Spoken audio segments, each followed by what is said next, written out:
Hi everyone, you're very welcome here on my channel. My name is Kate and here I talk about perfumes a lot.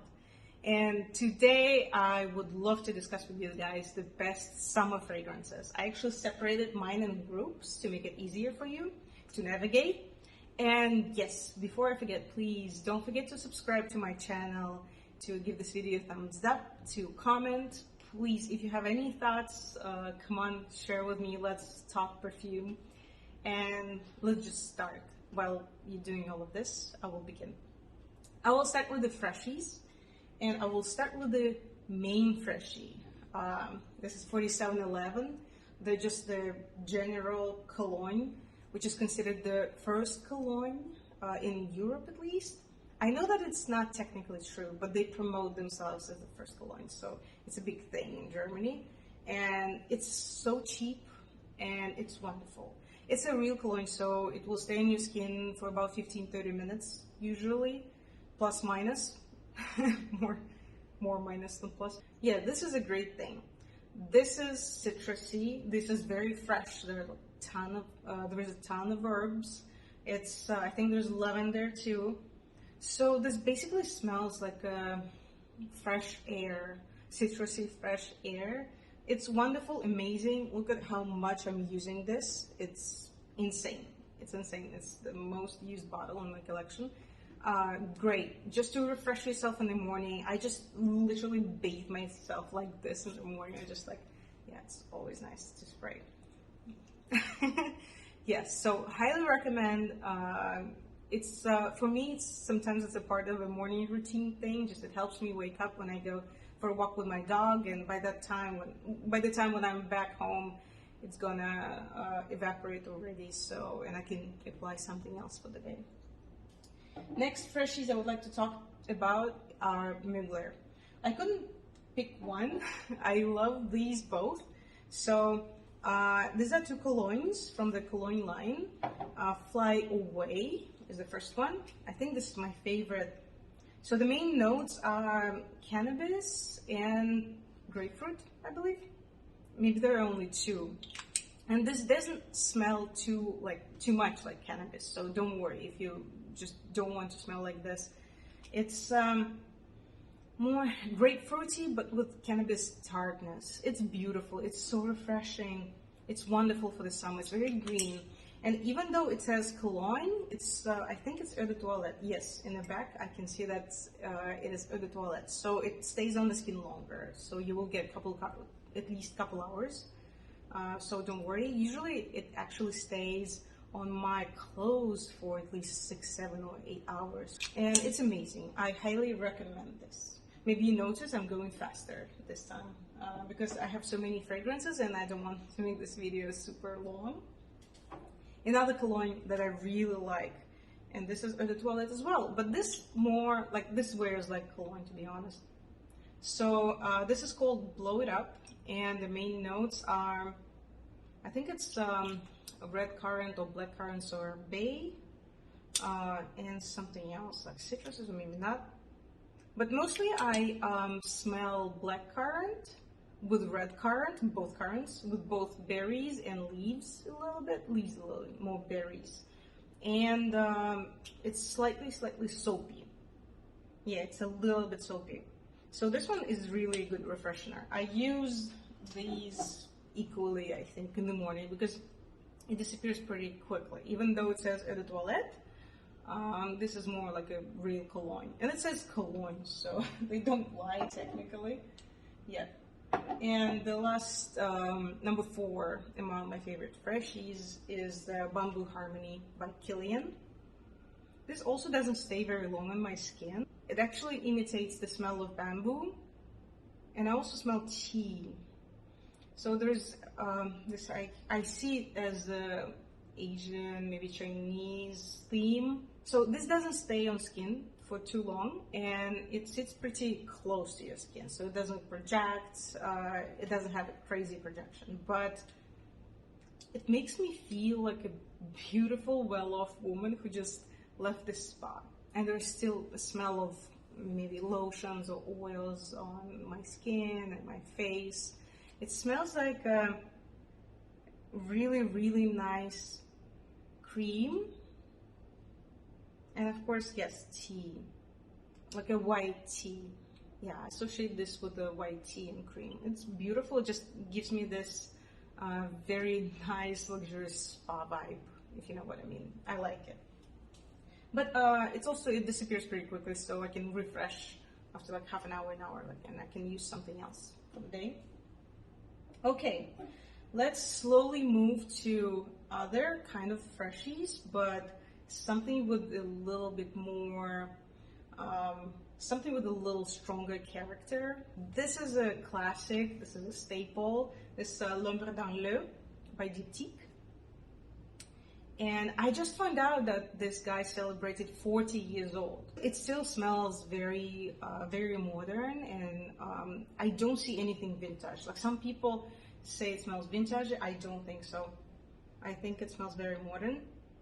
So the main notes for me, what I smell, I don't want to go through notes for every niche fragrance today, but it's blackcurrant leaves, tomato leaves, and rose, slightly powdery rose.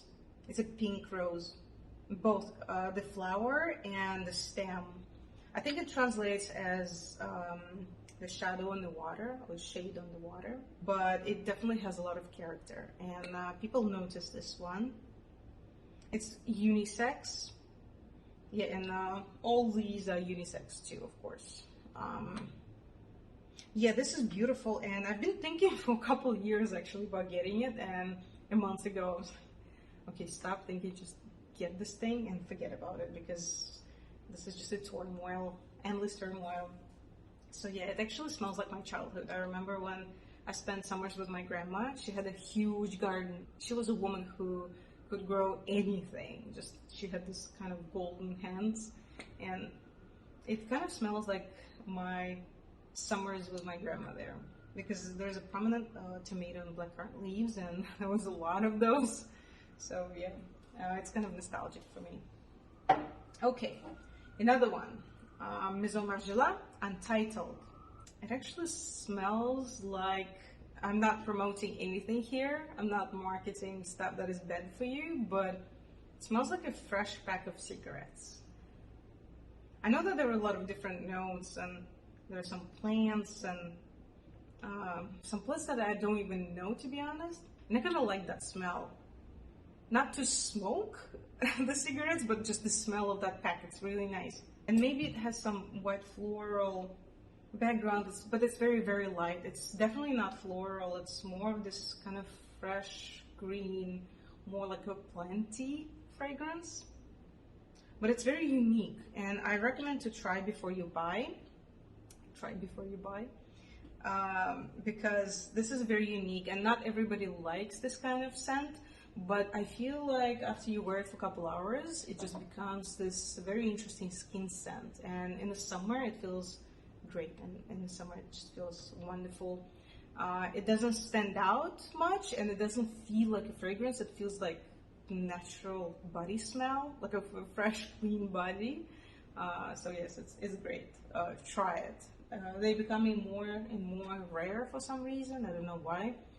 Maison Margiela pushes replicas more than this, but I feel like this worth like 5 replicas. I don't mean the price, I mean the value, what you get. This could make a great signature scent. And I associate it with a person with a very interesting, maybe unique mentality. I think it's a great scent.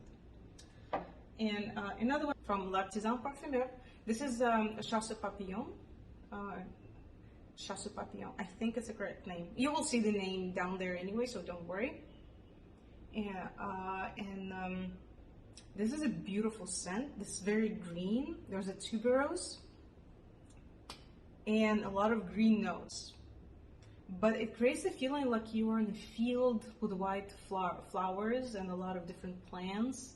And it's middle of the day, so the sun is heating the plants up, and they start smelling stronger, and you kind of fall in this grass and flowers, and just forget about everything, you know? It's giving you this vibe. You just, Chasse Papillon, I think it's translated as the catcher of the butterflies, and it actually creates for me exactly that picture maybe there's a kid, 12, 15-year-old, and he or she is running around a beautiful sunny summer field and tries to catch the butterflies that sit on different flowers and try to get away from that kid. Yeah, beautiful. I definitely smell tuberose, but it's also tuberose with the flower and the stem. So it's this is very green, but the white florals are very, very prominent here. You will definitely smell them. But it's for those who don't love this kind of bubblegummy tuberose or strawberry tuberose. It's the fresh tuberose. It's beautiful. Okay, let's move to other flowers. Of course, I added an Amouage. This is Portrayal. And what I smell here is jasmine and tobacco. And this is actually a very beautiful bottle. Just look at these. It's nice. Yeah, tobacco and jasmine. I cannot say more about it. This is a beast. This will open the door just with the smell of it. This is very strong. It's a very strong scent, very unique, really unique. I can recognize this scent on anyone. This is a very strong tobacco, but the jasmine is so intoxicating here. This is like a jasmine deep at night, you know, after the hot, hot day. And at night, the flowers, they just start releasing the scent after the heat is gone. And they also, together with the heat, the flowers release a lot of scent, like more than in the afternoon. And yeah, this is that intoxicating jasmine with tobacco. It's beautiful. Okay, next intoxicating floral. I'm actually so excited to talk about this. It was maybe the only time when I smelled the perfume and I started crying because it was so beautiful. You will understand, I hope, what I mean. This is Datura Noir by Serge Lutens. And yeah, I literally started crying when I smelled this for the first time, when I sprayed it, and my life was never the same. So I have this in an older bottle. They still make it, and they just make it in new bottles with a black sticker here and black top, black cap. I like both, but they're different. The new one is more coconutty, and it's more smells a little more like a sunscreen. This one is more about the plant, the flower, I would say. This is tuberose. So tuberose here imitates Datura, and Datura is a plant that only blooms, I think, one night a year in some tropical countries, I think, or maybe in India. I don't remember exactly. If you know, please let me know in the comments where the Datura blooms, because I forgot. I definitely know that, but I forgot. And this Datura has this really intoxicating scent that can basically hypnotize you. And that's why it also blossoms only once, because it releases just insane amount of scent. And oh, this is beautiful. The tuberose here with coconut, and I feel like there are some spices there too, because it's definitely tingly a little bit in your nose. And coconut makes it round and sweet. Yeah, this is a very sweet scent. It's meant to be really intoxicating and making you crazy, making you follow the person that wears it. I sound like I'm a person at the store that tries to sell you a fragrance. I'm not trying to sell you, but I really want you to know about this, because this is insanely beautiful. This is real art. So when I smell something like this, I understand the art behind the fragrances and why you and why we love this, because it's something much more than just smelling good. Okay, the last one within flowers, it's also intoxicating. I feel like I should call this group intoxicating florals. Oh yes. So this is Perris Monte Carlo. It's called Vanille de Tahiti. I fell in love with this fragrance and I was obsessed with it before I bought this, before I ordered. Because this is something else. This is a ylang ylang with vanilla. They probably maybe some chocolate or something sweet, but yeah, most what I smell is this pair of ylang ylang and vanilla, and it's just incredible. It's beautiful. I know some people compare it on Fragrantica to Ylang Ylang Nuzibi from the same line. And I tried Ylang Ylang, and I think that yes, they definitely have something in common. This is just more vanilla forward. It starts more floral, but then it when it comes down and sits on your skin, it goes to the base, and then it's more of a vanilla fragrance. And please beware this fragrance. So florals, like a lot of white florals like jasmine, or I think ylang ylang even though it's yellow, it's still a tropical, like kind of frangipani scent. And sometimes it gives a little bit of slightly urinal scent, but when it's colder, when it's hot outside, it doesn't. But it has that quality, it can do that.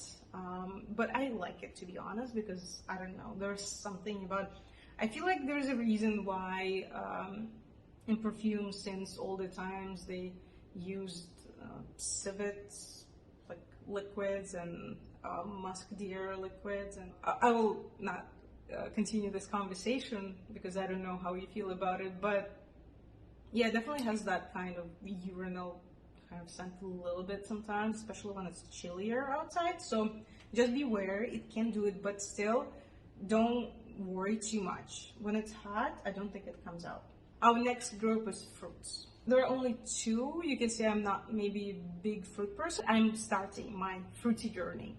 So this is the guy that I wanted to share with you. This is Bvlgari. This is Rock and Rome. I have 100 ml, like huge bottle. I kind of think that smaller bottles are cuter, but this is cute too. Look at this candy. And this smells like Aperol Spritz. And I love Aperol Spritz. It's my summer drink. I think it's refreshing, it's slightly orangey, but there is also nice bitterness to it. Beautiful. And yeah, there are notes of osmanthus, apricot, but osmanthus can smell apricotty, so I guess this is where it comes from. Yeah, it smells exactly like Aperol cocktail. So if you ever see Aperol Spritz cocktail, smell it, and but the good one, right? Okay, the good one, not like something pre-mixed or whatever. Yeah, it smells like Aperol. I like this like bitterness and apricotiness of it, and the color is exactly like that too. It takes me to my parties in Rome at night when I was younger. When I was like 20 or 19, I remember I went for the summer to Italy with a couple of my girlfriends, and we had a great time. We studied Italian there in Rome, and also we met people. They invited us to parties, so I kind of associate this with a hot Roman party night with Aperols. Beautiful. Just, it's also such a vibe. It gives you the mood of the party. So if you wear this, you'll be like, I definitely should go do something tonight. Beautiful. Holiday, like summer holiday fragrance. Another perfume with a strong fruity note. This is actually very popular right now, and I hear bloggers talk more and more about this fragrance, and I decided to talk about it too. So this is their Xerjoff Cruz Del Sur II, number 2, because the first one is a little different. They have Cruz Del Sur 1 and Cruz Del Sur 2. And this is mango, very lactonic mango and papaya. Yeah, mango and papaya and creams, and this is just incredible. And I just want to spray it on me, and I'll just spray it on you right now. Oh my god, this is amazing. It also has some kind of nut note. Yeah, maybe like hazelnut or something like this. And I like it because it grounds it a little bit. It's not a silly fruity fragrance. It has some depth in it. And I think that like, nutty notes, they just help with this a lot. I love this one. It's the fruitiest fragrance in my collection. And I love mangoes. I can eat mangoes just non-stop all day long. And this is just, but this is a lactonic kind of mango. I know there's also Ad Bijou by House of Sillage. And they have the mango too. Ad Bijou's main kind of prominent note is mango. but that one is a floral mango. This is kind of a papaya, lactonic mango. It's pretty sweet. This is very sweet, but for some reason, it's not sicklishly sweet. It definitely, for me, it's not. I recommend to try it because it's also expensive. So before you buy it, please consider trying it. Maybe ordering a tester or go to a store to smell it. But this is just amazing. I understand the hype around this fragrance because I became a victim of it too. But it's not kind of a victim who's miserable, it's kind of the victim who's happy to be that victim. Okay, and the last one. Okay, we almost made it, guys. Thank you for staying with me if you hear this point, but I really, really appreciate you. This is Tom Ford, Soleil Brulant. I believe it's translated as like kind of burning sun. And it definitely smells like a burning sun. It smells very bright yellow. It smells exactly like this gold color. I can compare this. I think the packaging is just superb for this fragrance. And this is amber in the base and different flowers, but they're like kind of a bunch of flowers. You know, as in Fragrantica, they can say like white flower notes or just like flower notes or something like this. I cannot really tell what kind of flowers this is. And walnut. I definitely can smell walnut here. It's like this walnut that you just cracked, just opened, and you know, just you put it like closer, you take it closer to your nose and you smell it like this. And it's a very specific smell that if you know it, you know it. Yeah, kind of and honey too. It definitely could be the scent of the sun. And it has this heat about it. It smells hot. And I recommend wearing this when it's really, really hot outside. As like many of these fragrances, maybe even, not most of them, but many, especially the floral fragrances that I mentioned today, they all are amazing in the heat. So in a day, when your skin is very hot, and it will just be amazing. This one as well, really nice on hot skin, because it becomes like a honey all around you, spreading on your body, just beautiful. Okay guys, thank you so much for hanging out with me for this half an hour almost. I appreciate you, I value your time. Please let me know what are your favorite summer fragrances. Maybe I can try something new. I'm always open to try, as you see. I want to try as many as possible. Tell me what you would like to try, or maybe you already have or already tried. Maybe there are interesting thoughts that you can share with me, something I would appreciate to learn about these fragrances. And of course, stay with me, subscribe, consider subscribing, give this video a thumbs up. Also, you can ring the notification bell to see when I upload a new video. And I'll see you soon. Bye-bye.